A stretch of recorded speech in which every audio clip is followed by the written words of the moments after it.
What's up, fantasy champions? Spotlight Sports Network is excited to tell you about an amazing deal from Thrive Fantasy, your place for daily fantasy sports and esports. Right now with promo code SS Network, Thrive Fantasy will match up to $50 of your first deposit. So go to thrivefantasy.com and sign up now with promo code SS Network. That's thrivefantasy.com, promo code SS Network. Welcome to the My City, My Game pod show featuring Raider J77, your place for all things Raiders and all things Trailblazers. Brought to you by the Spotlight Sports Network. Make sure you like, subscribe, and hit the bell for notifications. Now let's go. Once a Raider, bruh, always a Raider, bruh. Shit, simple as that. You look silver and black. Lot of bread invested in that old line. Car insurance cost the arm and the.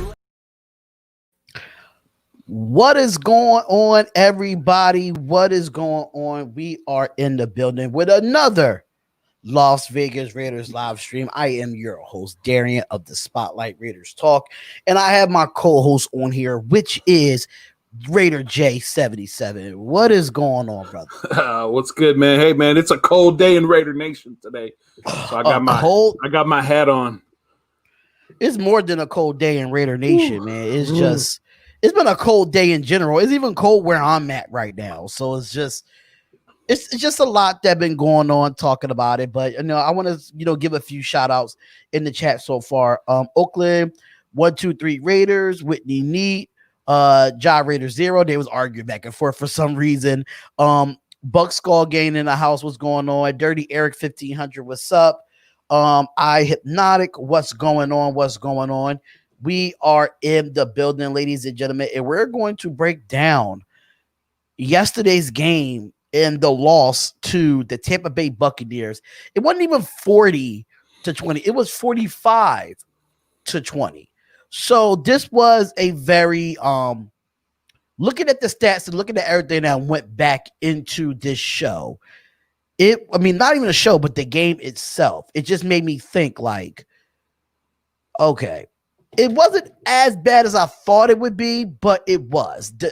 I just had to look at the stats and look at some other stuff to make it look like how bad it was. And it really, like statistically wise, if you look at it, the box score and you look at the team stats, it wasn't that bad of a game. It just the final score just make it look like that. The final score makes it look like that. So in some sorts, you got to think of it as, okay, the defense didn't do what they were supposed to do at the end of the day. And I feel like now, after me and you had to talk yesterday off the air, we all in agreement that Paul Guenther needs to go. Yeah.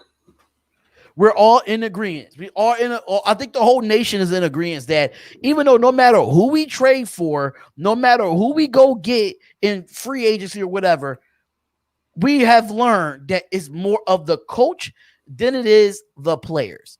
But I do want to get your insight, after, taking the time off. We didn't do an instant reaction of this game. So how did you take it all in after we, went off the air and stuff? After I had some time to calm down, after I had some time to, I'm sorry, but I have to put this up there. Go ahead. After I took some time to, lick my wounds and all that kind of stuff. Yeah, I definitely, obviously when you are a football fan, now you're like, okay, well, let's look at the numbers. Like, let's look at the stats. Let's look at what exactly caused us to lose this game in such a convincing fashion, because that's what it was. I mean, there was a point where we were in this game, and then there was a point where we weren't in this game anymore. And that was the 3rd and 13 play, which is probably going to go down in infamy now, being called the 3rd and 13 play. And I actually have, we could talk about it a little bit later, but I actually have some commentary or an answer that John Gruden gave on the 3rd and 13 play, because he was asked about it today in his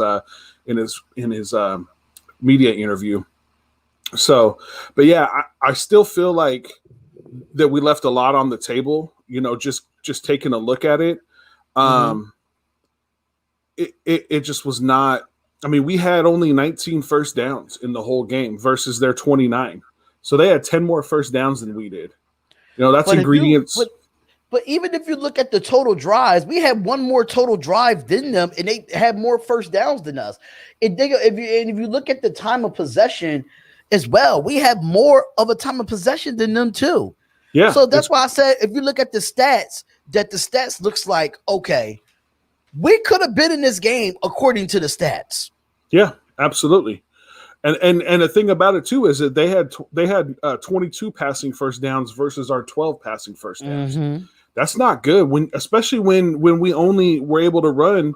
We only got 63 yards, running. So if you only have 63 yards running and you can't get passing first downs, that's a problem. You know what I mean? There has to be one or the other. Either the pass game is there, and we've seen it before where we couldn't get the run game established and we got exposed when it comes to slinging the rock down the field. Right. So that definitely, as far as offensive is concerned, that has to improve. If the run game can't get established because the defense is shutting it down, then Derek Carr has got to be able to sling the rock. And Ruggs has got to get involved, and we'll talk more about that later too, because I've got some information or some comments that John Gruden made about getting Henry Ruggs more involved as well. But that really has to be one or the other. You can't have both. Just like with the offense and defense, and defense can't both play a crappy game at the same time. Ideally, all three phases of the game, offense, defense, and special teams, play well, but everybody has an off day, and if you don't have a great defense, then the offense has to step up and play. Absolutely. If you don't have a great offense, the defense has to step up and play. So that's just where we were. We just played bad everywhere. And the thing about it is, we didn't even have that many penalties. I think both of us had those penalties. I think we both had 4 penalties apiece, and that was pretty even there. But what really stood out to me out of all the stats that I saw was yards per play. Like, even though our defense did bad, they was only averaging 6.5 yards a play. They wasn't really doing anything that was like double digits. They was really dunking it down and getting the first downs that way, getting that 6-yard gain. So they wasn't really beating us deep down the field, because usually in the first couple of weeks, we was getting beat down the field. And now we wasn't getting beat down the field at this time. So that's another thing that stood out to me. And another one that stood out to me as well was the third down efficiency. They was only 7 of 12. We was 5 of 13. So it's like they was only two more third downs than us. So I didn't think of it as okay, we were close in certain statistical parts, but it didn't look like it on the field. Yeah, most definitely. I mean, their third down efficiency was 7 of 12. Ours was 5 of 13. Mm-hmm. That's not a big difference. The fourth down efficiency, they converted 1 of 1. We converted 1 of 2. Mm-hmm. We should. One of them that we didn't convert was a big one. That's when Derek Carr was running and he got hit by Devin White. So that was a big. I think it was like fourth and 1, and there was just, I don't know what was going on, but there was just nothing there. And that's when Carr ran out to the right and Devin White came in like a freaking missile. Yeah. But yeah, there's not a big difference when it comes to our, conversion efficiency. I just think that, when you have 11 and some odd, or 11 minutes and some odd seconds left in the game and you're 3rd and 13, and the defense is on the field and you let them convert 3rd and 13, that was crucial. It's crucial moments. It's moments like that the defense has to be on point. Same thing with the offense. There's times when the offense has got to convert. There's times when the offense had, when your back is against the wall, that's going to win or lose you the game. And that's obviously there was some issues with the officiating, which we can get into later, but you have got to be able to overcome that and convert when it matters and make a play when it matters and not throw an interception off the hands of one of your receivers. You've got to be able to do that. And they just didn't get it done. And Dirty Eric, yes, we did get beat down the field, but I think it was only one time, and that was the Miller touchdown when Nevin Lawson was playing against them. That's the only deep ball that we got beat on. We didn't get beat the whole game through deep ball. That's why they only averaged 6.5 yards per play, because that was the only deep ball that they had against us. Outside of that, to me, when I see it on the defensive side, somebody did put in the comments, which side of the ball are you more concerned with? Right now, I am concerned with the defense. I am really concerned with the defense because most of the time, if you look at the highlights of this game, the middle of the field was wide open 90% of the time. They didn't beat us stretching the outside. They beat us across the middle or check down. That's how they beat us. Yeah, they had one outside play to Miller that scored a touchdown, understanding that. But if you look at majority of this game yesterday, and I'll end up looking at the highlights for it, we got beat across the middle where there was no linebackers in sight. So what Tampa Bay did was they spreaded us with 5 and 4 wide receiver sets and made our linebackers step out there, and we had no one in the middle of the field. Yeah, it's like our linebackers were non-existent. You know, they just disappeared. I don't know what it was about. You know, just like on that 3rd and 13 play. You know what? Why were we lined up so far back? It makes absolutely no sense. And so, yeah, a lot of it has to do with scheme. A lot of it has to do with, you know, where people are on the field, where they're being placed on the field. And that goes back to coaching. That goes back to scheme, you know, and that goes back to Paul Guenther. And after the interview yesterday, post game, and the interview today that John Gruden did, Chucky's back, man. I watched the interview. You could see it in his face. He was Chucky the whole time. He had the same Chucky facial expression that whole interview, because you know you got done. The audio, because I could pull it up real quick. No, I don't have the audio. I just took. I've got the quotes and stuff like that from some of the different questions that they asked him. But yeah. Let me see if I could. Let's see if we could pull up this audio, because I do want to see what he had to say. I didn't get a chance to watch it. But I think audio wouldn't hurt us at all. I think it's just audio. It wouldn't hurt us at all when it comes to that. But I definitely want to hear what John Gruden had to say, because I was like busy at the moment, and hopefully I can hear what he had to say. So, his press conference is about 10 minutes. Yeah, I just took the. What's that? Yeah, I'm not going to play it. I'm not going to play this whole thing. I'm not. So with the quotes that you have for John Gruden and what he said, so what quotes that really stood out to you in his interview? Oh yeah, so John Gruden was asked what changes can be made to improve the pass rush, and his answer was, we're going to try to get the best 4 out there that we can. Number 1, whether it involves more blitzing, we'll see. Who goes inside, who goes outside, who's on the left side, who's on the right side, what stunts we call, what blitzes we call. Everything is on the table. We've been meeting since very early in the morning, and we're going to play better on defense. I'm determined to make sure to prove that this week. So that kind of stood out to me. Like, just what Florida Boy just said, we don't use stunts. So what stunts is he talking about? Right now, and that's the thing, is that we're not doing that, you know. And he talks more about it later on in another question that was asked that we'll get to. But yeah, you know, I mean, imagine Gruden there with the Chucky look on his face. I mean, the whole time he answered that question, he had the Chucky look on his face, and he had a little bit of a sarcastic, you know, tone when he said that we've been at it since early this morning. He is absolutely. That means he's been getting in Gunther's behind, is what you're saying. Exactly, and I think that they're bringing in. I think he's brought in Rob Marinelli and Guenther and being like, dude, what are we going to do about this? And whether it be they're going to start pulling some stuff from Rob Marinelli and some ideas from him and kind of forcing Guenther to implement it, I'm not sure. But Chucky is definitely fed up with the defense. He's not going to take it anymore. And what that means after this week, if they don't do, you know, he said there at the end, I'm determined to make sure we prove that this week. Homeboy's in the hot seat. So I don't think I don't think Marinelli sucks. I just think that he's going off of Paul Guttner's defense. I don't think Marinelli sucks. I think he's going off of Paul Gunther's defense. Mind you, he's only a defensive line coach. He only could do what the DC can tell him to do. As a defensive coordinator, you have full control of the defense. So whatever your position coaches are, they have to go off what your DC wants.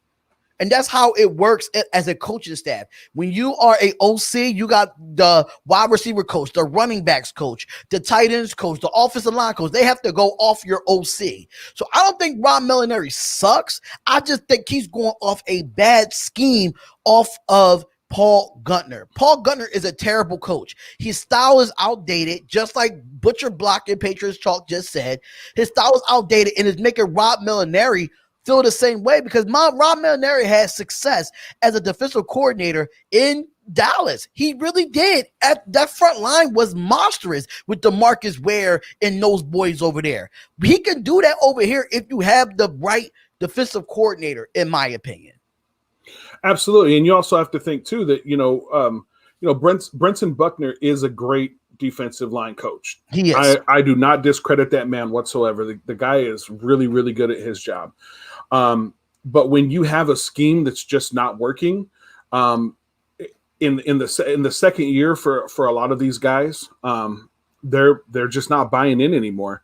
And it doesn't matter what Rob Marinelli does. If they're not buying in, they're not buying in. Right. If the guys aren't motivated to get to the quarterback, and who knows, maybe they changed some stuff up since last year. Last year, we didn't have that great of a pass rush either. It wasn't like, all of a sudden we had an amazing pass rush. Yeah. Right. The Condor, he got 10 sacks on the season last season, but it's not as if, anybody else was getting sacks. It was just him. It was his first year. He had something to prove, and maybe this year he's just not buying in, or maybe they're not scheming him the same way. Maybe they're changing something up. Cleveland Farrell, they're not getting the most out of Cleveland Farrell. And you could say what you want about Cleveland Farrell. He's a good player. He was a great player in college. He can be great in the NFL. You can see it when it comes to his run stop ability. You saw it in the game yesterday. The guy can get to the run. He can stop the run. How are we bouncing guys in and out? What stunts, like John Gruden said, what stunts are we doing? They're talking about possibly changing the lineup when it comes to the players right now. So he said anything is on the table. It doesn't matter. We've got to change things up. It sounds like he's jumping in to take over. Probably going to start asking him more of Rob Marinelli, which obviously he can do. He was a defensive coordinator. He knows that enough is enough. And I think the players are not buying it anymore either, because if you look at defenses in the NFL that are good, and you could tell that they're buying into the defense just by the play on the field. And I think that some of these players on the defensive side is not buying into Paul Guenther.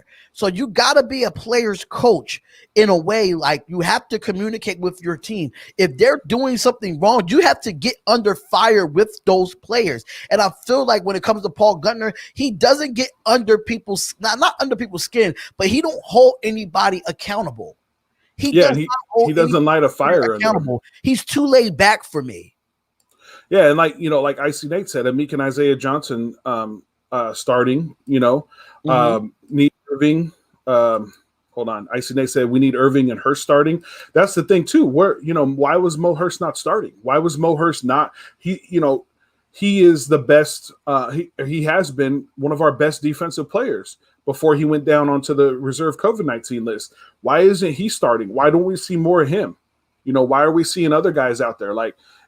These are decisions that John Gruden relies on Paul Guenther to make, because obviously, John Gruden is an offensive-minded coach. He knows defenses, but he sticks mainly to the offense. And so he relies on his defensive coordinator to make some of these calls. But at the end of the day, it falls on Gruden, and Gruden is not happy about what's going on. He even said, he said it when he was asked about the defensive personnel changes and if the answers to the defensive woes are in the same room. This was his response. Yeah, there's a lot of people talking about, are we making changes? Are we going to bring in new coaches, new players? We are where we are. We're 3-3. We played some really good offense. just so you know, Tom Brady's a problem for a lot of people, but so is Drew Brees, and certainly a lot of guys we've seen are very good players. Exactly. But we're going to have to stick together, bond together. We're going to make some changes in the lineup, possibly in the scheme that we use, and we're hoping that we change the results that we're getting. So he's saying right there, they're going to change the scheme. They're going, he's stepping in. He's basically doing what a head coach does, saying, okay, this isn't working. I'm stepping in. Here's what we're going to do. And they're going to use any resources that they have available right now. So it sounds like he's still not in the mindset of getting rid of Paul Guenther, which I know a lot of people aren't going to be happy with. But that doesn't mean that Paul Guenther is not going to, is not on the hot seat. And that doesn't mean he's going to be here, obviously for the rest of the season, depending on how things change. Right. But what John Gruden is doing is he's taking responsibility. Like, look, this is my team. I'm the head coach. We're not getting it done. I've got to step in and see what we need to do. And so between, Paul Guenther and Rob Marinelli, maybe they actually do make some changes. But he definitely recognizes that scheme changes need to be made, personnel changes need to be made when it comes to who is where.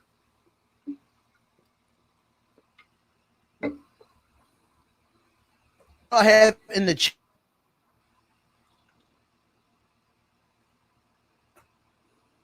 What's up?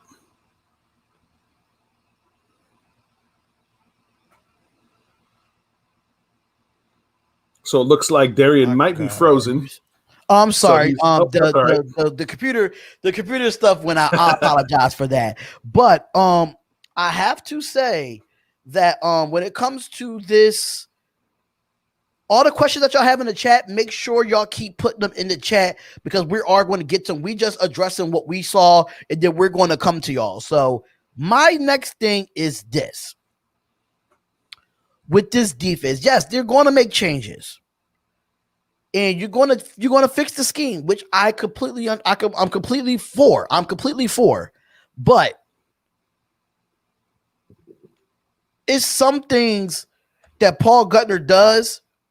John Gruden's going to have to take over as far as personnel on the defensive side, and I feel like as a coach, whoever performs the best I think you should go back to whoever performs the best in practice against whatever offense that we going up against this week. And they do that like that what they call it? They do that disguise offense, the practice squad, they have to, be like the other team's offense and stuff like that. I forgot what it's called. But whoever gives you the best week of practice should be the starters for that week. Mm-hmm. That's just how I see it as a former coach, because I don't just give starters their start because they used to be starters somewhere else. This is where the NFL needs to go right with. If you know that a person that's a starter that has not been playing up to par all season through 7 weeks and you still starting them, that's favoritism. I don't care what nobody says. I don't care if you had 10 sacks last year. If you're not doing it on the field, you will be benched. That's just the type of coach that I am. Yeah, and it sounds like John Gruden is right there with you. It sounds like he's like, look, I'm not putting people in just because, guys like Eric Harris. I'm not putting you in just because you're a nice guy. I'm not putting you in just because you get along with everybody in the locker room and, right. People like you in the locker room. Like, that doesn't matter. Being people liking you in the locker room doesn't win games. So, you need to play well. He even said it, like, do we need to, who are we putting out there? He said, we're going to put the best 4 out there that we possibly can. So if we're going to be doing a 4-3 scheme, we need to figure out the 4 guys that are the best. And obviously we haven't been putting out the best product. We haven't been putting out the best players. So what do we need to do to make this better? And who do we need to put out there to have our best chance of winning? And that hasn't been happening so far. And he recognizes that. Obviously he can't get into, details. He doesn't want to get into details as to what they're going to do. So people can't, other teams can't scheme for it, but he's definitely recognizing there's an issue. He's recognizing that, things have not been going well, and everything that we have been saying, whether it be players, scheme, you know, strategies, disguises. He knows it's not getting done, and he's willing to do what it takes to change that. And my quick question to you, Jay, do you think that the defensive scheme that Paul Guenther had in the actual Kansas City Chiefs game, having the 3-man rush, it had everybody else like a 3-4 defense? Don't you think we probably should switch to a 3-4, knowing that we do have some good linebackers as well? Because I think that kind of was really effective in the second half of that Kansas City Chiefs game, that we only rushed 3, and they really couldn't throw the ball deep on us, and they really couldn't do nothing against that 3-4 defense in that second half. Do you think that Paul Guenther should have put that into the BUCS game as well? Absolutely. I mean, when you're getting beat, by somebody like Tom Brady, when he's throwing the ball deep, or he's picking your defense apart, he's slicing you up like that. Yeah, switch it up. Go to a 3-4. And again, that's I'm going to go back to it. That's what John Gruden is saying. Like, we need to be able to scheme better. We have got to scheme according to what's happening on the field. And Paul Guenther has not been making, outside of the Kansas City game, he's not making those adjustments. If you're getting beat in the middle, then put more linebackers there. We've got guys. We've got enough guys on the team that can get the job done. Do what you got to do to make those changes. Put people where they need to be to get the best out of them, and stop trying to do things your way because you think it's the best way when it's obviously not working. Right. Don't be stubborn. Switch it up. We rushed 3 men against Kansas City, and it was a lot better because we had more linebackers, more protection in the middle, to make sure that we're stopping the run, but also to be able to relieve some of our cornerbacks when it comes to coverage. So right. So I know we really don't want to keep addressing the defense as much. I know that one of the biggest problems, because they did give up 454 yards total for the Tampa Bay Buccaneers offense, and Tom Brady threw 4 touchdowns with no interceptions. His stats was 33 of 45, 369 yards, 4 touchdowns, and an 88.1 QBR. It averaged 8.2 yards per play for Tom Brady. And then you had Derek Carr.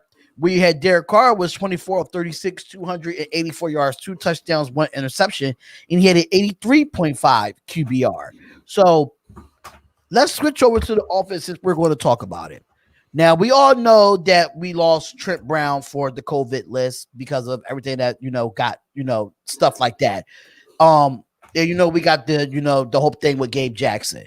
But I do want to talk about this offense overall, because I feel like offensively, which we had 347 total yards, which is not bad compared to, it's not bad. It's kind of a little bit off, because I think we have at least almost 400 yards total per game, according to what they said yesterday on the game. So Josh Jacobs didn't really do too well. 10 carries for 17 yards. The Buccaneers kept him in check most of the game, but Nelson Aguilar, 5 receptions, 107 yards in the TD. He just keeps getting better with his contract as well. And Darren Waller with 6 receptions, 50 yards and a touchdown. We are going to get into Henry Ruggs and why he was only targeted 3 times in this game, which I don't understand whatsoever. But the Raiders did start off well, scoring the first TD. Derek Carr throwing it to Nelson Aguilar for a touchdown. Then Tampa Bay did respond, scoring 24 of the game's 27 points to go up 24-10 in the third quarter.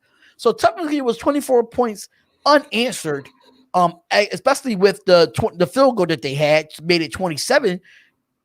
That was just unacceptable. But Carr did throw a touchdown to Darren Waller. And the fourth down when we needed it, it's another thing that we want to talk about too. But Derek Carr did throw a touchdown to Darren Waller, and that comes to our next segment, which is the unnecessary roughness with Gabe Jackson and getting ejected. I want you to, give your attentions on that. Did you actually watch the whole thing back, knowing to see what did actually Gabe Jackson do? Yeah, I checked it out, and hey, real quick, Unger to the max. He just said real quick, and I wanted to answer this before it gets too far past. This is the video I just made promoting our Week 8 video collaboration on the Sports Room. Is it all right if I post the link for that video in this chat? Yeah, you can, but don't spam. Yep. Don't spam. You can, but don't spam. Yeah, we got into one of our guys got a little bit of a slap on the wrist because somebody was spamming one of the chats that he was doing live. So we're trying to be very mindful of not doing that. But we appreciate the fact that, we definitely want to promote that show because we are going to be doing a crossover edition of this show where we're going to be talking with some Cleveland Browns fans. So or Cleveland Browns talk show. So we definitely want to promote that. So you guys go check that out when we do it. Anyhow, so back to your question. Yes, I did look over it again. The problem with the replay is that as soon as right before the flag was thrown and they are saying that he did something, the camera pans away. So all you can really see is it looked like it was probably Denzel Good. And the defensive lineman, Denzel Good, goes to get up. He steps over him. The defensive lineman of the BUCS grabs his leg. He kind of falls over. It looks like the defensive lineman of the BUCS goes to do a barrel roll on his leg, and Gabe Jackson sees it and comes over to basically like assist his fellow lineman. Right. Puts his hands down on him. And at that point, that's when the camera pans away, the flag is thrown, and next thing you see Ndamukong Suh grabbing him by his horse collar and picking him up and then slamming him down on the ground, and then he's ejected. So yeah, I don't know what She Loves Saucy means about punching William Golston, because I don't see Gabe Jackson punching William Golston. I watched that video multiple times. I went back and replayed it, and I didn't see a punch. I didn't either. See a punch for him to get ejected. He didn't pull him away. He slammed him to the ground. We got the actual picture. If I was able to pull up the picture right now, I wish I could pull up the picture, but he had him by the horse collar and slammed him to the ground. That's exactly what he did. Yeah, he grabbed him. And if that's the case, then if you want to eject Gabe Jackson, you should have ejected Ndamukong Suh too. You should have ejected Suh as well, and the penalty should have been offset. That's what it should have been. But that's what the problem. But at the end of the day, that's what happens. That's what happens at the end of the day. Ndamukong Suh gets away with highway robbery.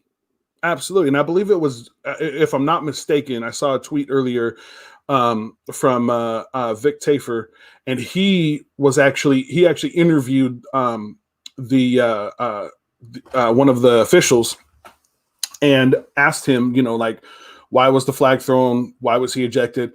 And the response is that he had stepped on the player. So that's why they said that he was ejected, because he had stepped on a player. Well, nowhere do you see him stepping on a player. He went down, he put his hands down on him, but he never stepped on a player. There was no punch thrown.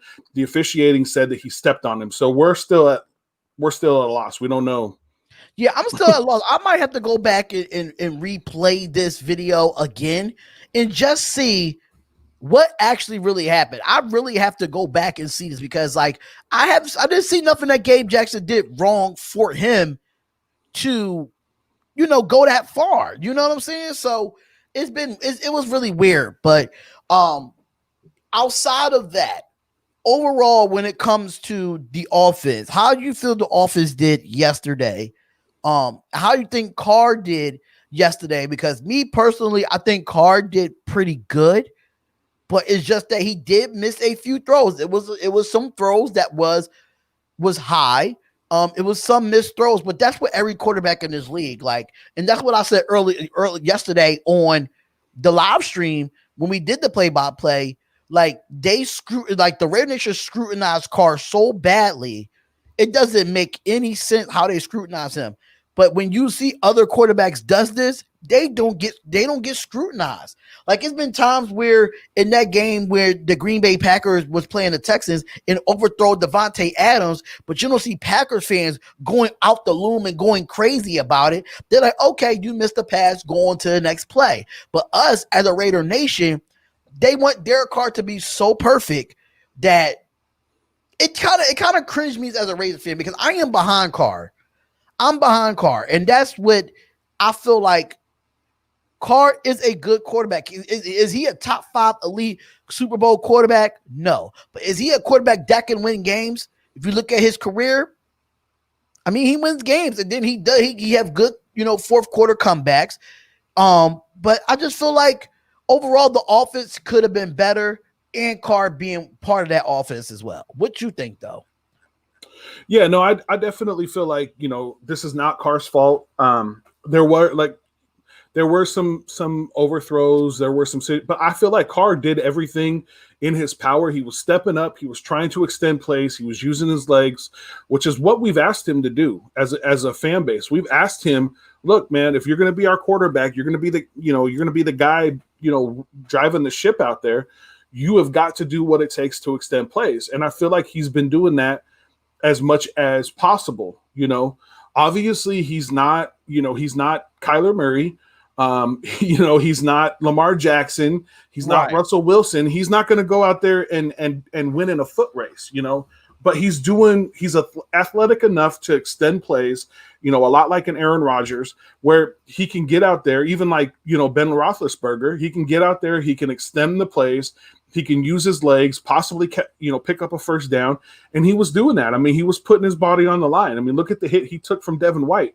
I mean, and then just jumped back up and was ready to go. So he's definitely doing what it takes.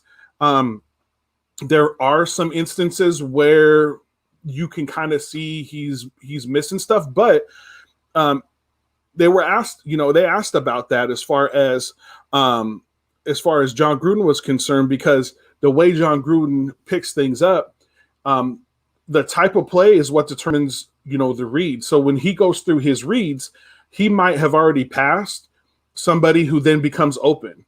And so it's a lot of the way that things are schemed offensively, where, he's not necessarily open to be able to go back and see where a guy's opened up. So, he'll go through it. Okay, this guy is covered, move to the next one. This guy's covered, move to the next one. This guy's covered, move to the next one.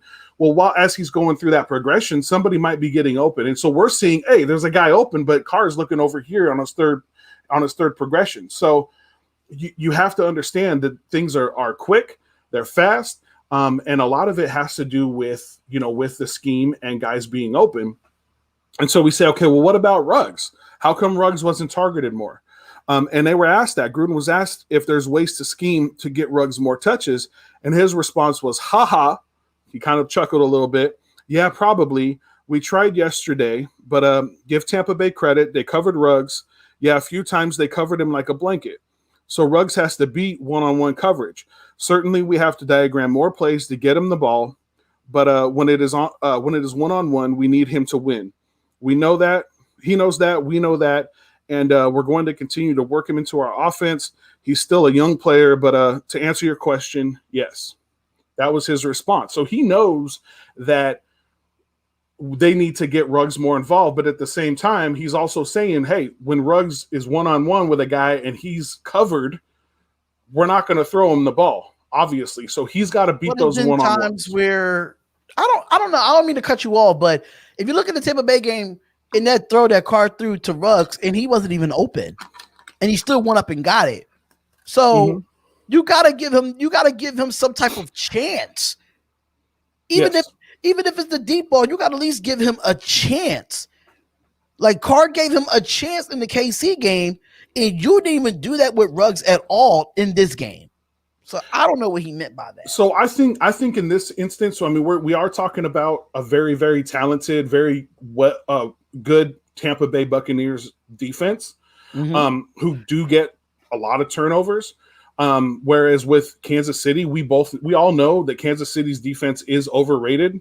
They're not as good as far as, pass coverage is concerned. So I think in this instance, maybe they felt like, it was too much of a risk to try to just put the ball up and let him go for it. But yeah, that's the only thing that I can figure is maybe we're looking at two different defenses on two different levels. And so in one case, it's okay because, hey, we feel like Ruggs can go up there and get the ball. Whereas here, it's a little bit more dangerous. Guys are, he's covered, he's getting beat. Let's not put the ball up and possibly have it intercepted and get a turnover. So this is my thing. Even though that he throw the deep ball to Ruggs is just not a deep threat all the time. Like if you see that, I don't know if you noticed, but when he ran the pivot route, he was open and he was able to get yards after the catch. This is why we brought Henry Ruggs in the first place. We brought him in the first place to get yards after the catch. That's what he did at Alabama. Nick Saban lined him up everywhere on the field to a point that you make sure Ruggs got the ball in his hands. And I think John Gruden needs to go look at that film when he was in Alabama and implement some of that offensive style into our offense if you want to get Ruggs touches.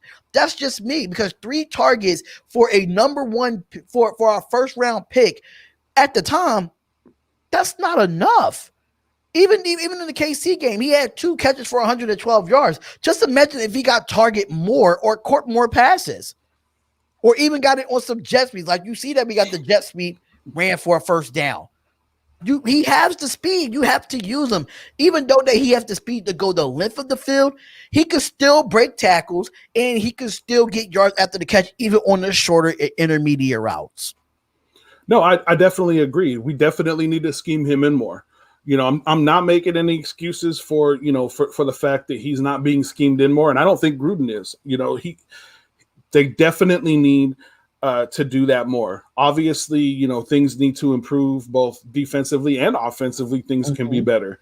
I think that we have to, because we're all fans and we all get worked up, right? And we're all sitting there looking at the screen, thinking, hey, we could do better. What's going on there? But, in the moment, right there on the sideline, that's where it matters. And yes, there needs to be some improvement, but also at the same time, we have to, because if Carr throws the ball up, to Henry Ruggs and it's an interception, we're having a different story, or we're having a different discussion. But yes, definitely they need to scheme him in more. I think they did a little bit of that in the game, and like you said, it worked out. And I'm hoping that we're going to see that more. I really am. Absolutely. So before we get more into this actual show here, before we get into this more of the Reaction Monday, we're going to take a little brief break of, make sure y'all go over and subscribe to Raider J77. The link is in the pinned message. Make sure y'all go over there and subscribe to him. Make sure y'all hit the like button and subscribe to the channel. We're going to have a small little intermission and we're going to be right back with the show. What's up, fantasy champions? Spotlight Sports Network is excited to tell you about an amazing deal from Thrive Fantasy, your place for daily fantasy sports and esports. Right now with promo code SS Network, Thrive Fantasy will match up to $50 of your first deposit. So go to thrivefantasy.com and sign up now with promo code SS Network. That's thrivefantasy.com, promo code SS Network. Welcome to the My City, My Game pod show featuring Raider J77, your place for all things Raiders and all things Trailblazers. Brought to you by the Spotlight Sports Network. Make sure you like, subscribe, and hit the bell for notifications. Now let's go.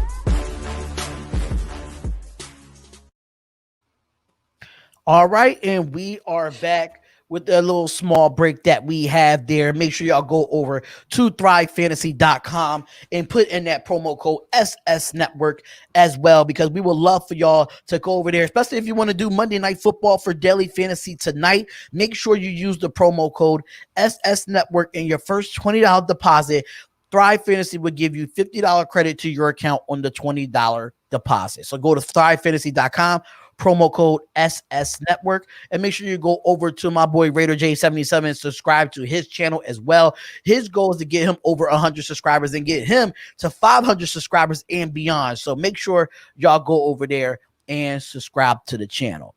Now, my next thing for you, Jay, what can the Raiders do to be better? Do you think we need to go out and go into the trade deadline, getting some trades or getting rid of some coaches. What needs to be done for this Raiders team to get back to above 500 to move forward with the way that our schedule is looking in the next couple of weeks? Yeah, most definitely. I feel like that we do need to add some pieces, if for nothing else, for depth, especially if we're going to make these improvements and things do turn around defensively, especially because I really feel like our offense is really good. But there are a few things that can be, like I said, a few things that can be tweaked offensively, but I really feel like they're playing really well. As far as defense is concerned, I feel like there are a couple more pieces. Now, obviously, if getting a guy like Julio Jones is a possibility, hey, bring him in. Absolutely, the more the merrier. Especially if we're going to improve things and make a playoff push, we need to have depth. Because guys get hurt. So if you can do that, do that. But yeah, definitely on defense, we need to bring in some guys, especially at the safety position, that can come in and make a difference right away. I feel like as far as the D-line is concerned, after, adding a guy like David Irving, and, we'll see how he develops, but I feel like bringing him in was a big bolster to our defensive line. I feel like our defensive line is really good, and we have really good players on the defensive line. My issue is linebacker and safety. I don't really feel like our corners are that bad. If we can bring in some better linebacker, like an additional linebacker, an additional safety that can bolster this defense, that's definitely going to help. But scheme, player position, where are they at on the field? Are we using stunts? Are we, what are we doing to disguise, our scheme? That has got to improve. That absolutely has to improve. And if that does not improve, obviously things are not going to change. We're going to see the same thing. If you keep planting apple seeds, you're going to get apples, so we need to change things up when it comes to scheme, when it comes to coaching. Things have got to be better because we have the players to do it, maybe a piece or two away on defense. But we can definitely, there are guys available right now that they can bring in, that they can make better. Do we give some guys a chance that have a little bit more character issues? I won't name names, but do we bring those guys in? Let's give it a shot. I mean, absolutely nothing can hurt at this point. There's only room to get better. So I feel like that has to happen. And then when it comes to crucial moments on offense, our guys have got to be more consistent and play cleaner. We had a couple of penalties in the last game that really hurt us, where we lost out on first down. So we've got to play cleaner, offensively and defensively, and then the defense has to improve dramatically. I'm sorry, I'm over here promoting on Facebook, so make sure y'all go and follow us on Facebook, which is My City, My Game. That's his Facebook, and the Spotlight Raiders Talk. That is on our Facebook as well, and the social medias is up there for the Spotlight Raiders Talk, as well. So, I feel like everything that you said, like we have to clean up. I think we have to be more disciplined on the defensive side. I think we have to give these guys a chance first, because you did say we did have a weird off season, and I do agree with that. We did have a weird off season when it comes to every team in the NFL, not just the Raiders, but every team in the NFL had that. Bringing in David Irving, hopefully this week would definitely help out. He should be able to play this week. I don't understand how you brought him up from the practice squad and made him inactive. I didn't understand that move when it came. I mean, if he wasn't ready, then he wasn't ready. But if you're going to bring him up and suit him up, I mean, why not play? But I'm just a fan / analyst. I used to be a coach, but I never was in that position, so I wouldn't know. But I know how big you are on David Irving as well. Oh yeah, absolutely. I was really frustrated when I found out that he was a healthy scratch. And not on, not activated for the game. But maybe, I don't know, maybe they saw something where they were like, hey, let's go ahead and just give him one more week. Who knows? I mean, they definitely went right up until the last minute to make that call. So there was obviously something there. I really can't tell you because I'm not in Gruden's head, so I really don't know. Maybe that was something he left up to Paul Guenther to decide, and we all know that Paul Guenther makes bad choices. So I have no idea. I really don't. But what I do know is that, I don't have any doubt in my mind that he's going to be playing next week. I think that's going to be one of the things that John Gruden does to change things on defense. And yeah, it's frustrating. It's frustrating. So like when John Gruden was asked, and we talked about this a little bit before, in those crucial moments when John Gruden was asked about that 3rd and 13 play, where it was still 24-20 and we were still in the game. He said, well, that was the play of the game, Vic, because Vic Tafer was asking the question. Well, that was the play of the game, Vic. That was the play of the game. It was 24-20. There was 11 minutes and 57 seconds left in the game, and our team had fought hard throughout the day, and you get a team on 3rd and 13. You call a zone coverage. We're hoping we force the ball to the check down. We rally and make the tackle. Obviously, we were way too deep. We did not play that well, and that was a catastrophic play in the game for us, I believe. So it's in those moments that, like you said, where our guys have got to step up and make the play. And that goes back to scheme. That goes back to coaching. I really feel like the players are good enough and ready enough to get it done. We have to make it happen, bro. So all the questions that y'all had in the chat, we're going to open up the chat for y'all. And we're going to take this final score down because I'm tired of looking at this. I am tired of looking at it. So if y'all have any questions in the chat, feel free to do it now because this is the time that we want to answer all your questions and answer everything. I know the Kansas City Chiefs fans are in here and they are going at it with the Raiders fans in the chat. So thank y'all for being here. I don't care if you're a Chiefs fan or not. You're giving us the views anyway. So thank you so much. We really do appreciate that. Absolutely. Okay. And let's try to keep it as respectful as possible, not get too crazy in the chat. We appreciate everybody that's here, and viewing and all that good stuff. But yeah, definitely try to keep it respectful. We don't want to, have any negative blowback from YouTube or anything like that coming back to us. So please, right. we appreciate you. We really don't want that issue anyway. We really don't want the issues because, oh man, it's just been. We don't want that problem when it comes to.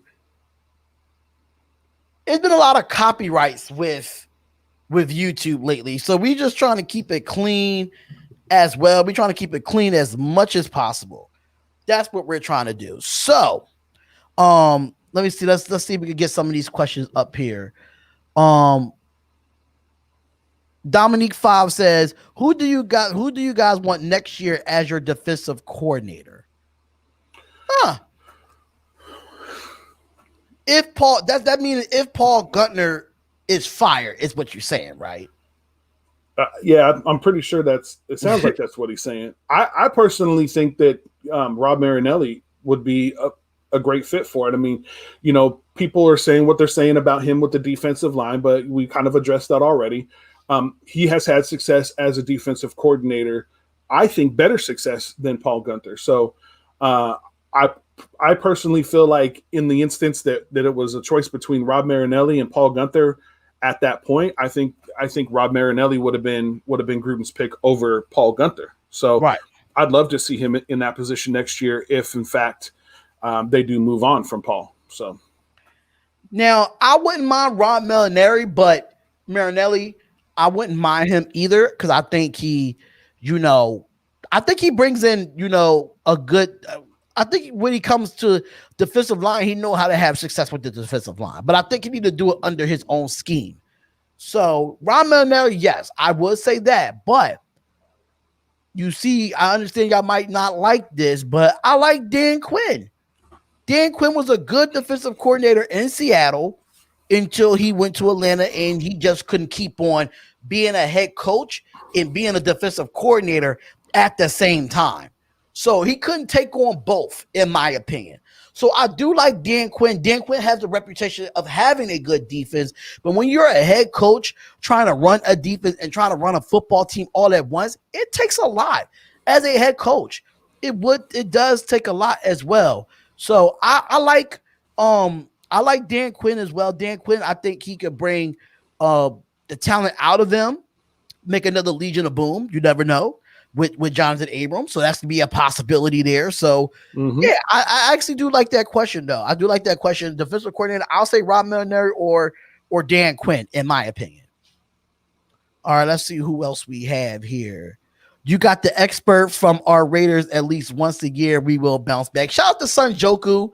If y'all have not subscribed to Sun Joku, make sure y'all go check him out.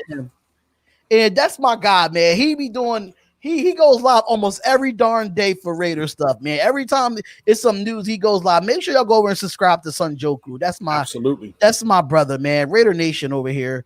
All right, so he said, "What's the Raiders' offensive identity? Because you were a passing time against the Kansas City Chiefs, but you were running against the Saints."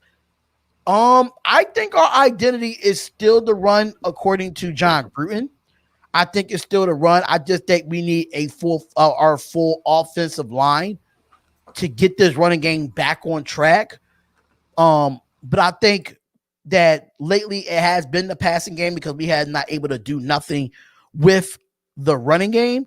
So I feel like our offense could be running or passing. It could be balanced. I mean, I can say balance is our identity until Jacobs can get back on track with this offensive line. But I'll just say balance. I wouldn't say just identity just running and then, it sets up for the pass. I'll just say balance, in my opinion. I'll say balance. Raider J, what you think? Because I know that you calmed down for a little bit. But what you think as far as identity? Do you think balance or do you think it's run first and then pass second? I definitely think it's run first and then pass second, but I also feel like a lot of it has to do with what's going on in the game. So like you saw yesterday, that we were getting shut down, as far as the run was concerned. And so in that instance, it's time to, switch it up and do that. So I think with Kansas City, the pass game was working really well. And so they stuck with it. When it comes to the New Orleans game, the run game was working really well. So, if it ain't broke, don't fix it, keep doing it. So, but I do feel like there are some instances where people, myself included, get frustrated because we're like, okay, the run's not working. Why are we still going to the run? But that's because we are that is our identity. Our identity is in the run, and we will wear down the defense eventually, and we will break out. Now, if we get so far behind that we can't catch up, then that's definitely where things are going to have to start switching up. But in that instance yesterday, they had such good coverage against us. It was really, really difficult for us to make that happen. All right. So they said, Jason Marshall said, Rex Ryan, we could get Rex Ryan out of retirement. That's fine by me, but I don't see that happening. They said Rob Millinari, Raiders moving to Iowa. No, get out of here. It's always the Chiefs fans that got something to say. Okay, so Icy Nate says, should we make Hurst, Irvin, Robinson, Heath, Jones, Vickers, Smith, Johnson, and McMillan all starters? Let me look at the list here. Hurst, yes. Irving, possibly. Depending on, how well he's actually looking. How he plays, yep. Heath, I'm still on the fence with Heath now, especially after yesterday.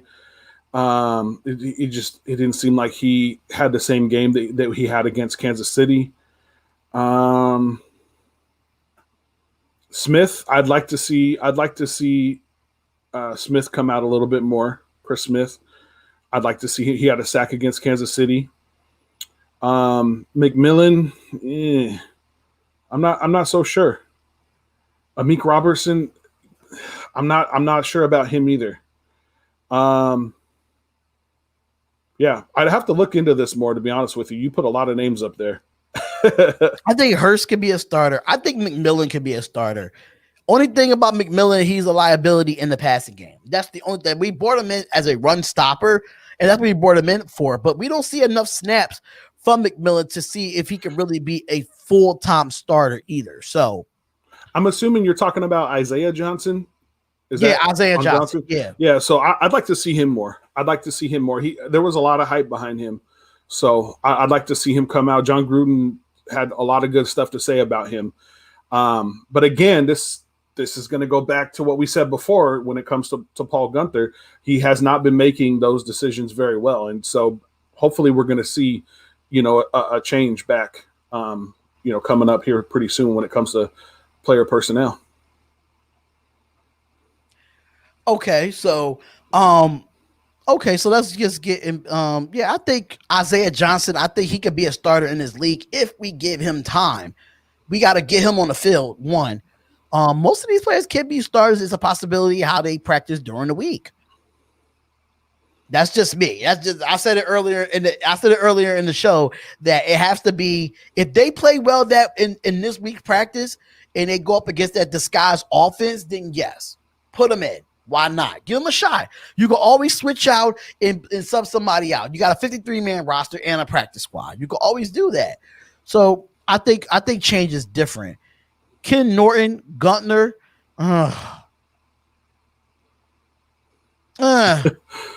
that's a tough one. John Gruden has connections. He wanted it, wasn't available, and I think he's buying time. Buying time for who? That's the question.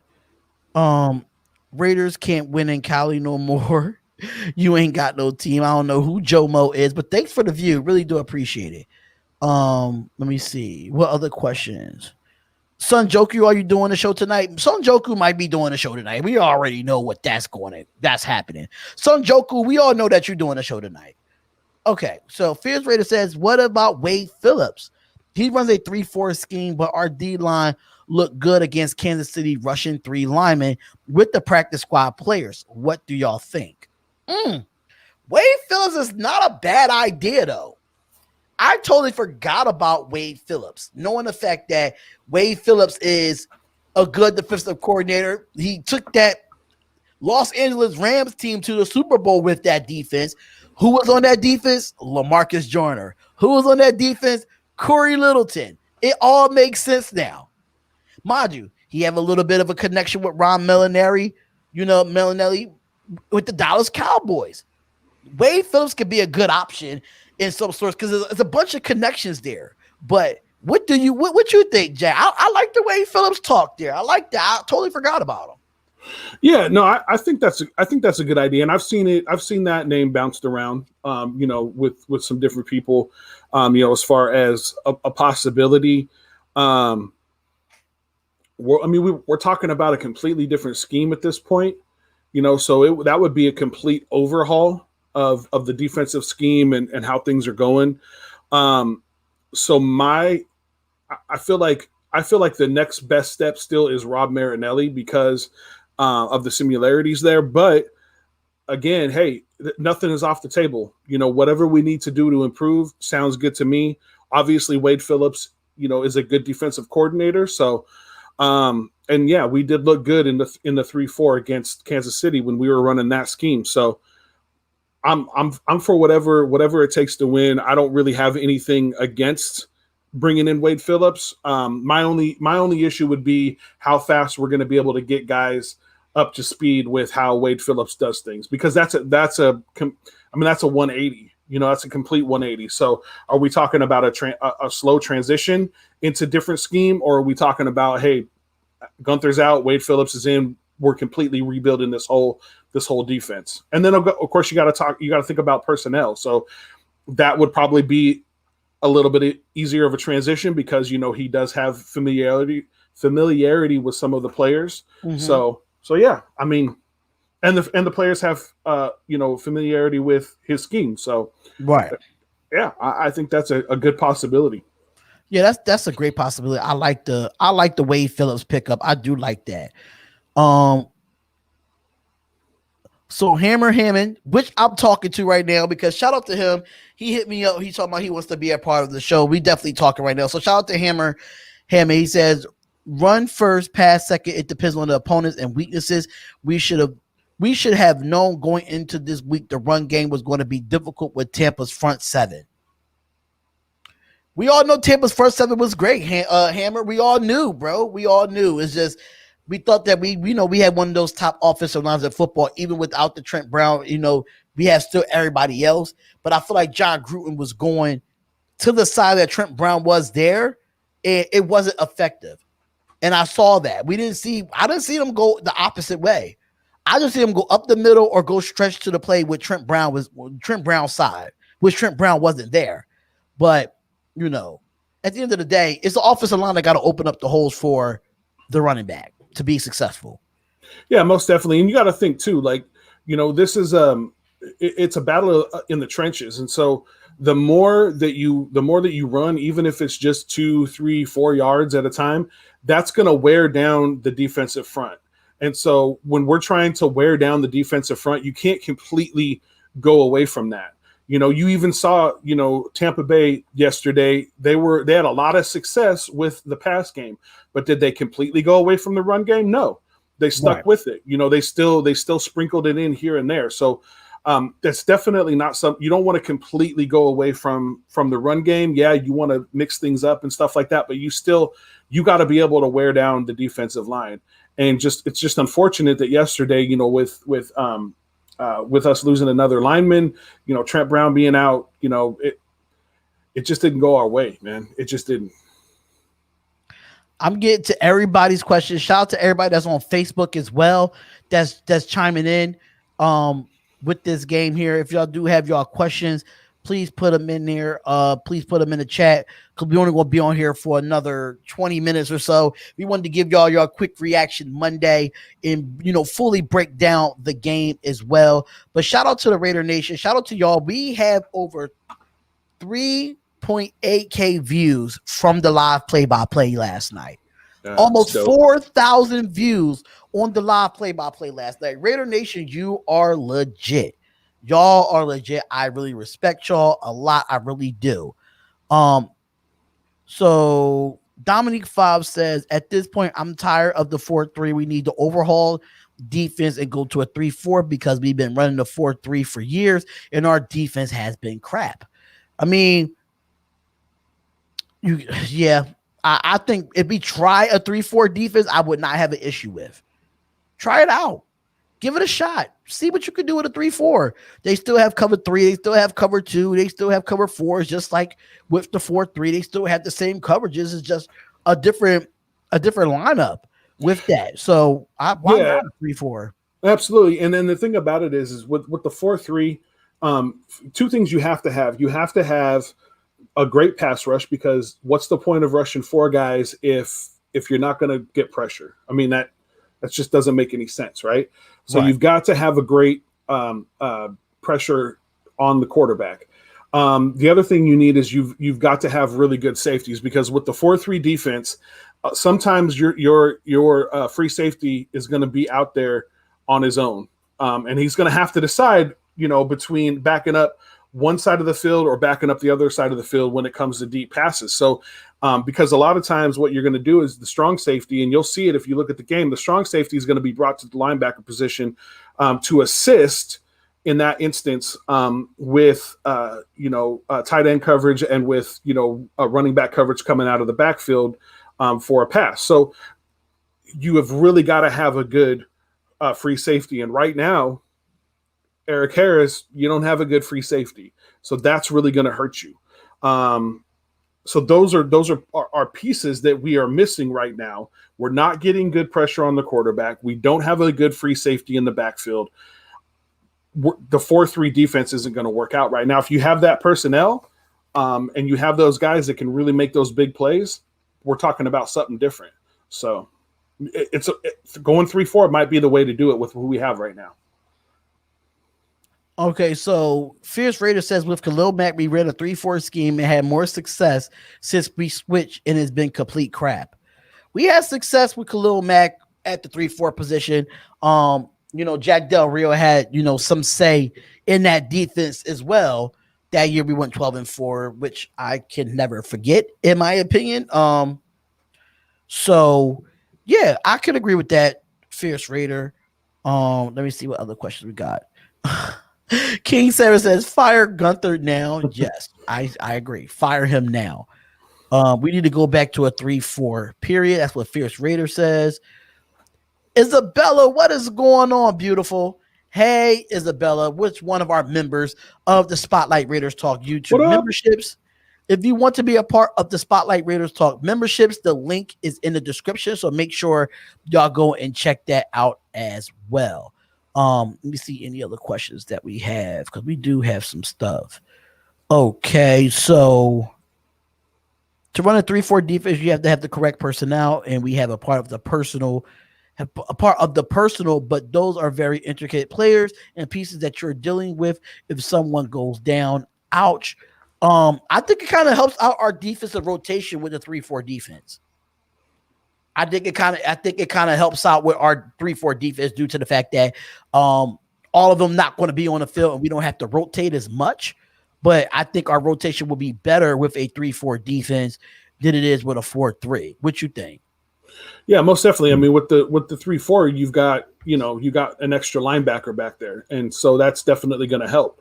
And then you still have your free safety, your strong safety, and your two corners. So I feel like in this instance, like I said, if we had a better player than Eric Harris starting at free safety, things will be a lot better. And also, if we were generating the pass rush that we were last season, things will be a lot better. So those are our two key pieces in getting guys to do. Why we're not more successful rushing 4 guys, I really don't know. I'm not. I think rushing 4 guys in the NFL anymore is not in my personal, because this is a passing league now. It's not really a running league. It's a passing league now, and I feel like a 3-4 would be more effective in the passing game instead of the running game. You do have teams that do heavily run, but that's where packages come in situations and scenes like that you have scenarios that you have to make adjustments on the fly. And that's sometimes you just can't stick to your game plan that you do during the week. Sometimes you got to go out the ordinary and throw something different at the offenses. The way this NFL is driven now is driven to be a passing league, and you need linebackers that's athletic, north and south and east and west and sideline to sideline. You need those type of athletic players. And that's why when we talked in the group chat, I was like, I wish we could have drafted Isaiah Simmons instead of going for Damon Arnett. That's just me. I love Damon Arnett, but I feel like our linebackers was the main reason that we had the worst linebackers in football last year. And I understand we went out and got Corey Littleton and Nick Wachowski and all of that, but Isaiah Simmons could play safety, and he could play a little bit of corner. He could play a little bit of safety. He could play a little bit of linebacker. You could have lined him up anywhere on this Raiders defense, and I think we should have went out and got him over Damon Arnett. But at the same time, it is what it is. That's what happened. But I love the guy Isaiah Simmons. He's balling out with the Arizona Cardinals right now. So yeah. I mean, that's my guy, man. Hey, the Raiders fan, he said certain teams have a tradition of having a great defense. The Raiders do not. I'm going to have to disagree with you on that. I don't. They up until 2002, 2003. If you look at our defenses before that, I'm not even going to name names. We had defenses that played really well, and so traditionally we are a great defensive team. But over the last 18 years, it's just been, our team has just stunk, period.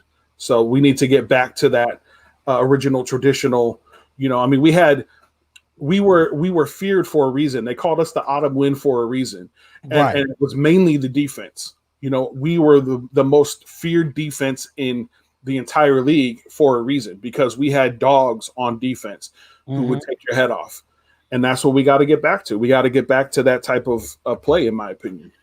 We got to get back to that type of play, but you got to think about it's a new era of football where a lot of flags is being called for unnecessary roughness and big hits. And we've seen what happened with, with Andy Dalton in the Washington and Dallas game, stuff like that. That's why they put those implements for player safety. Because, back then when we was Raiders, when the Raiders was playing nasty like that, you got to think about it.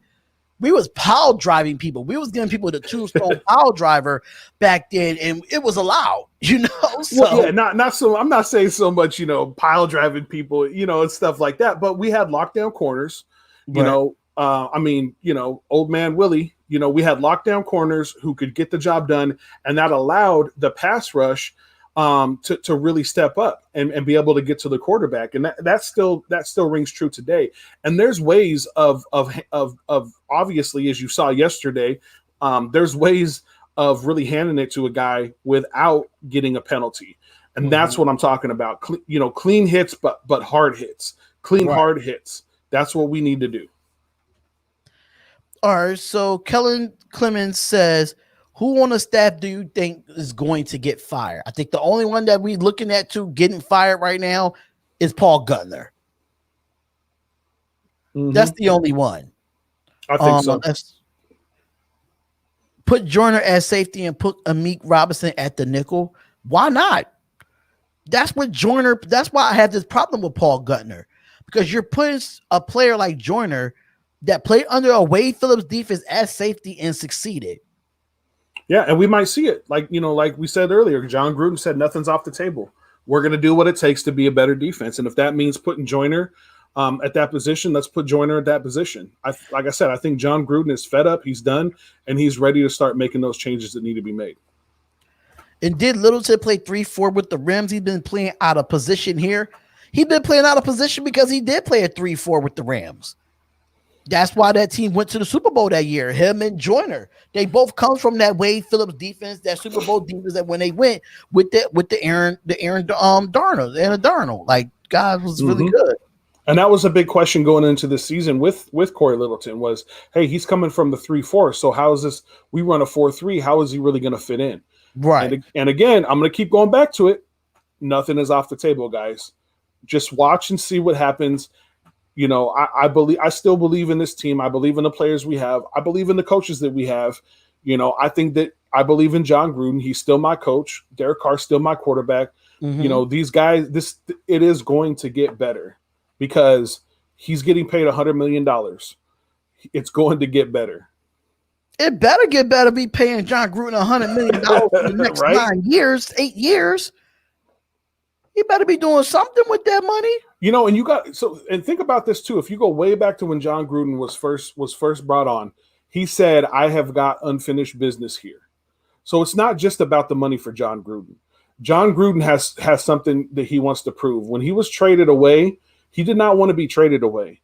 When he was traded away by Al Davis, 2-3 weeks after the game, when he was traded away, he didn't want to go, but it was more money. He knew that he wasn't wanted by Al Davis anymore with the Raiders. So he's got something to prove. So it's more than just the money with him. Things will get better and things will change. Trust me. Okay. So yeah, hopefully it would change. But how do you feel about this though? Putting Arden Key at outside linebacker, knowing that we didn't see a lot of Arden Key this past week. Knowing that he played majority of the snaps in the KC game, but didn't really play much in this game. I really didn't see much of Key in this game. But what you think about him being an outside linebacker?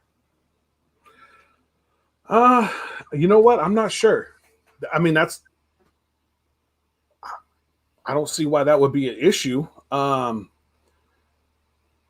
don't know. I mean, I've never seen him play coverage. I've never that's another thing too.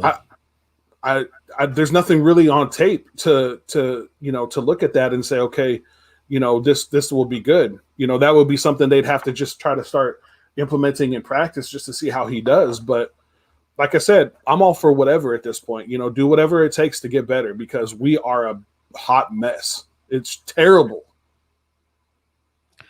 They saying that we should have drafted Josh Allen instead of Cleveland Farrell, knowing that he loves Cleveland Farrell. Josh Allen's not doing any better either in Jacksonville. So, it's no different there. They both are, not playing up to their best. I mean, Cleveland Farrell, he does get tackles for loss. He just doesn't get to the quarterback. That's the only issue that I really think we have with him. And I think Paul Guenther is not really moving him around like they said. Because I did put out an article saying that is there a way that Cleveland Farrell could play a little bit of defensive tackle as well, but never did. It never happened. So, yeah. What did you think about the ejection last night? I'm going to say it this one last time. it was a bunch of bull. Can't curse on here, so it was a bunch of bull. I didn't like it. I didn't like the call. I feel like if that's the case, if Gabe Jackson did something wrong and then now Adama Sue did something wrong, both of them should have been ejected, not just one. What you think, Jay? Of the ejection, it was bull. It was BS. Like there was like, okay, so you give him a personal foul, which I don't feel like he even should have been given a personal foul. But as a referee, if you felt that was necessary, okay. But an ejection, that makes absolutely no sense. I mean, you have to. I mean, you got guys snatching chains off of people. You got guys, hitting other guys with a helmet, and I mean that's worthy of ejection. But what I saw, not at all. King Savage says, "Who was the defensive coach when Joyner and Corey Littleton was on the Rams? It was on the Rams. It was Wade Phillips. Wade Phillips. It was absolutely Wade Phillips. Everyone join the Spotlight Discord so we could talk on Sundays. Absolutely, y'all. Sunjoku, if you could put the link in the chat for the Raider Nation Discord, because that would be something really good to talk about, especially like in bye weeks or if we have a late game, we could talk Raider stuff before the game starts. Make sure you if you could put the link in there, I really would appreciate that, Sunjoku. I really would appreciate that. We got a few more minutes. I'm trying to find questions. They're not really comments. I'm really just find questions. I'm being honest about Isaiah Simmons. He's playing really well in Arizona. That team is what, 5-2? Arizona's 5-2 with Isaiah Simmons on the defensive side with a Hassan Reddick that I actually met at a football clinic a couple of summers ago right after he got drafted. So Junku live show tonight, absolutely. Probably will do one. If we put Joyner back there with Abrams, our safety duo will be a lot better. Abrams is just a hitter, and Joyner is a ball hawk. He's a ball hawk, yeah, especially when he's a safety over top. He's not a ball hawk as a slot corner where Paul Guenther keep putting this guy at. But I kind of agree with this safeties. What you think, having Jonathan Abrams and Joyner in the safeties back there on our defense? I've been wanting Joyner at the safety position for a while. Like his play obviously has not been up to par in the new position. So moving back to what he's more comfortable with. I mean, he said it in the first place, when they asked him about it. Like he was like, yeah, I'm more comfortable at this position, but I'm going to do what my coach is asking me to do. So, and do the best I can, so put him back where he excels and call it a day. Like just stop trying to be cute with it, and yeah, you can't be cute with it. You can't be cute with it. Let me see what other questions do we have? How long is Arnett out for? That's another question. I don't know how long is Arnett out for. That's a big thing. I think. Well, it depends on, is it the thumb or the COVID-19? So with the COVID-19, him testing positive, he would have to be out for a minimum of 10 days, and then he has to pass a certain. That's if he, if he has a certain number of negative tests to come back.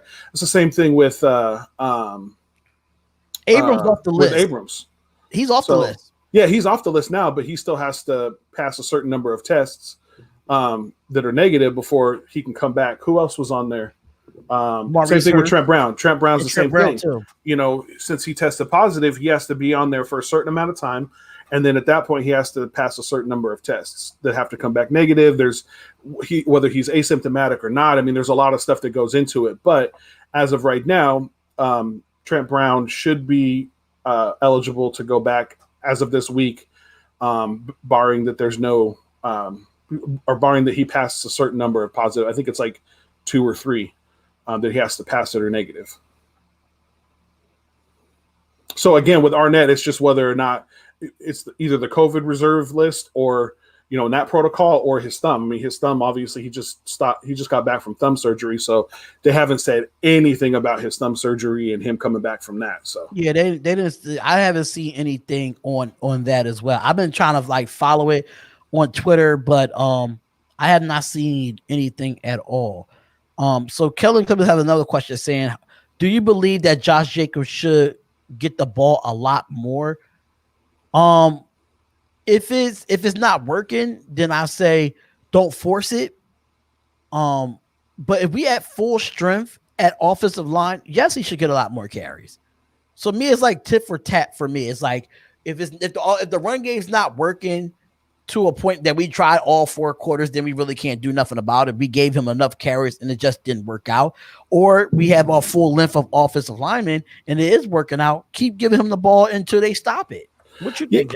Yeah, and that's the other thing too, is that, they asked Gruden about that in the press conference earlier today, about Josh Jacobs and whether or not he was playing injured, and he did say he was playing banged up, and as a lot of guys are, especially running backs this time of the season. So, that's the other thing they have to be mindful of too is, you want to keep giving him the ball when he's banged up and possibly get him injured. Let's talk about maybe, doing a change of pace and putting Booker in there. We also have Jalen Richard, the pocket rocket. So, let's see some more of those guys. I feel like I like the idea of running back by committee because of the possibility of injury.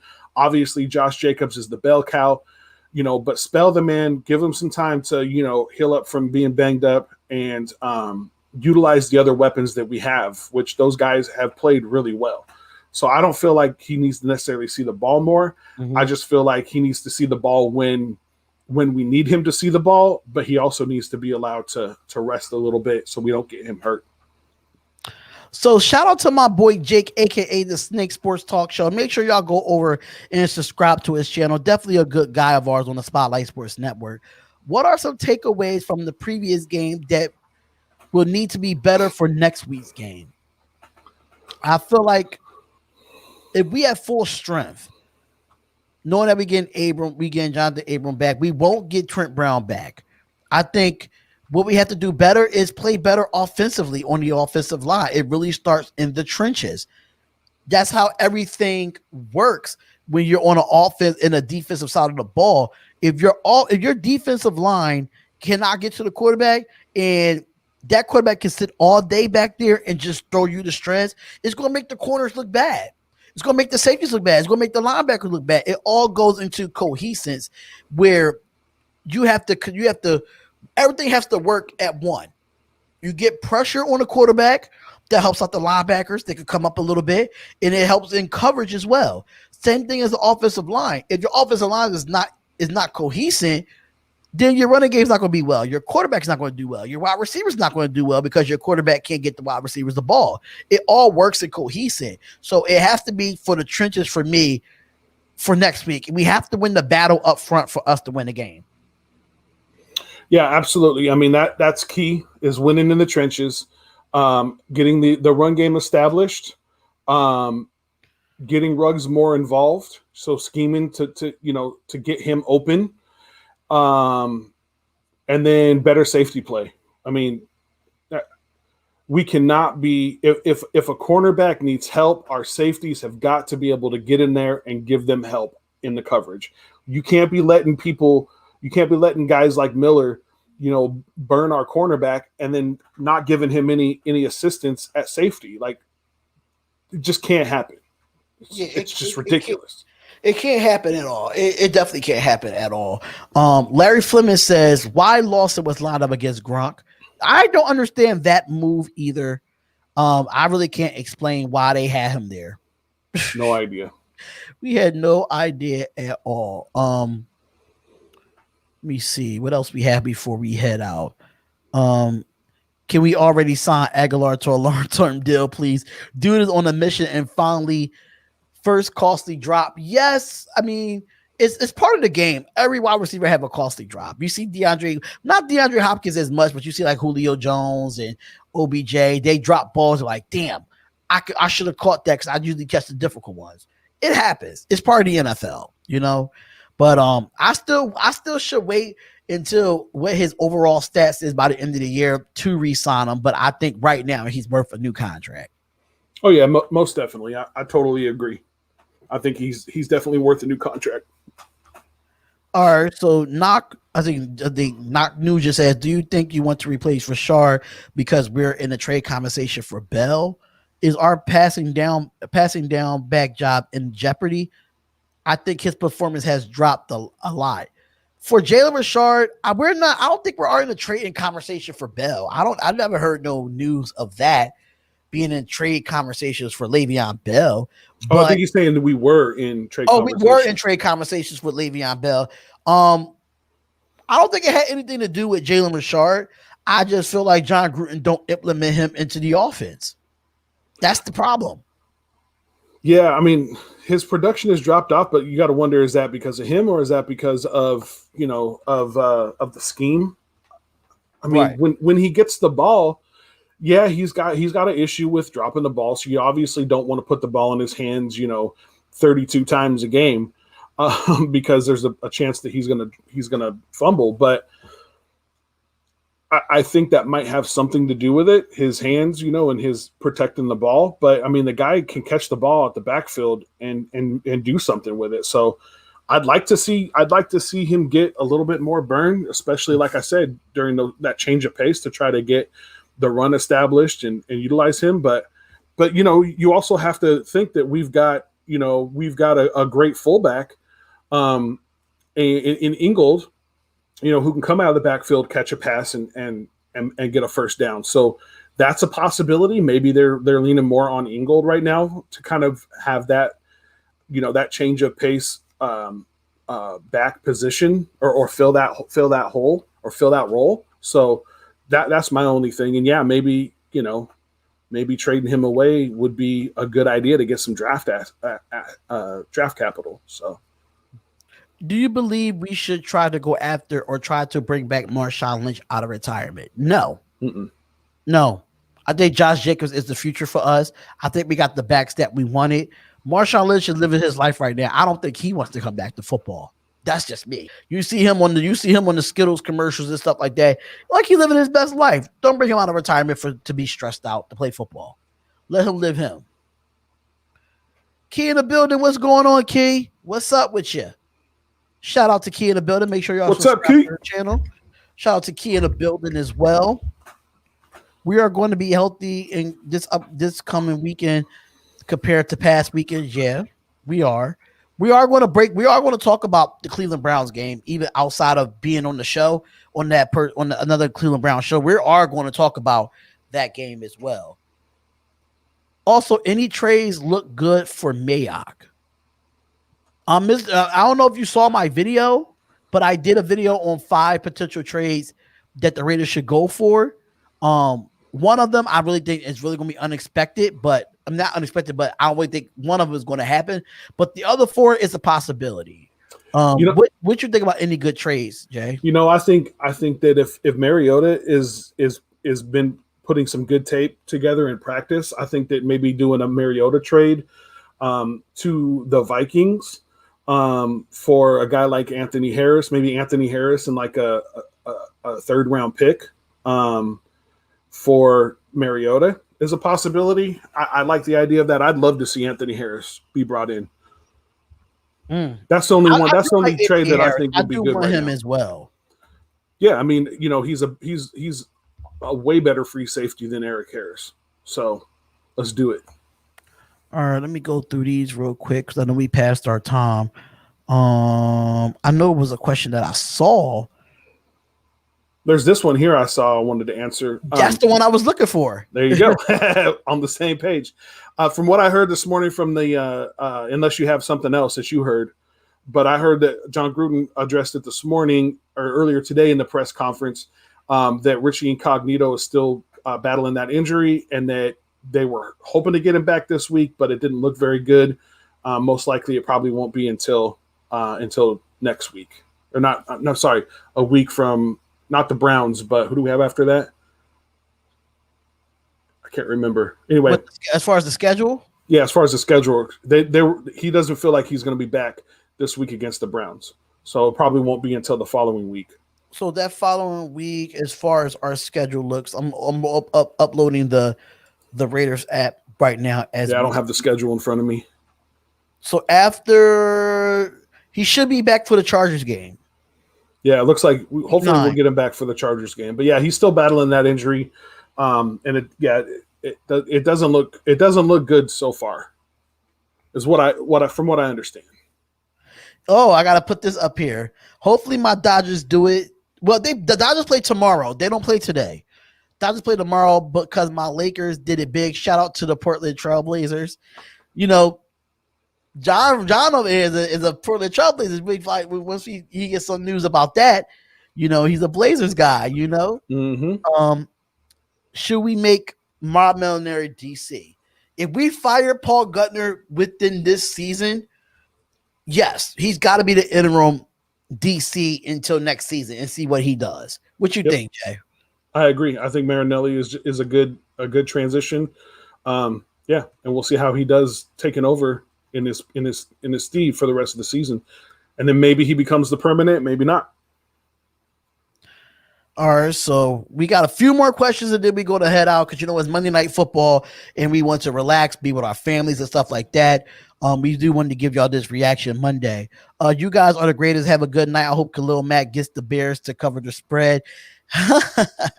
And listen, if you want to learn how to cover a spread and you want to do that, go to thrivefantasy.com right now, promo code SS Network. If you want to do that, we're going to show that at the end of the stream, so you definitely want to stick around for that. So definitely go to thrivefantasy.com if you want to see if Khalil Mack can cover that spread. That's a good way to go. Let me see. Any more here? I know I see the head while you put just throwing a little shade. Yes, I am from Portland. Guy, man. You are my guy. All right. Anybody going to the Raiders-Falcons game? I don't live in Atlanta, so I will not be going to the Raiders-Falcons game. If MetLife Stadium was open, I went to the Raiders-Jets game again. That's what I would have did. But since MetLife Stadium is closed, I will not be able to do that. So I'm not, either of us, we won't be going to those games.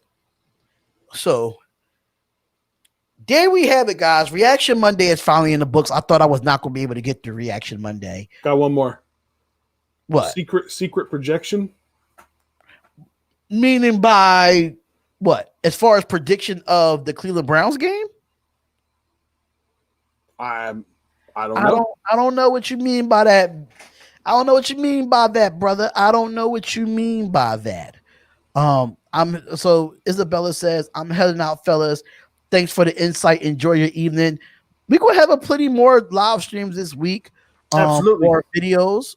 Definitely on his channel and my channel as well. If y'all have not subscribed to Raider J77, the link is in the description. Not in the description. Well, it's in the description too, and is in the pin post. Make sure y'all go over there and do that. And thank you, Bernard Jr., for putting it in there. ThriveFantasy.com, promo code SS Network. Make sure y'all go over there. When you put the promo code in and make your first initial, deposit of $20, Thrive Fantasy will give you $50. That's what they do with our promo code. Absolutely. Projection on roster moves is what he said. Oh, gotcha. Projection on roster moves. David Irving becomes a starter. That's a projection I have.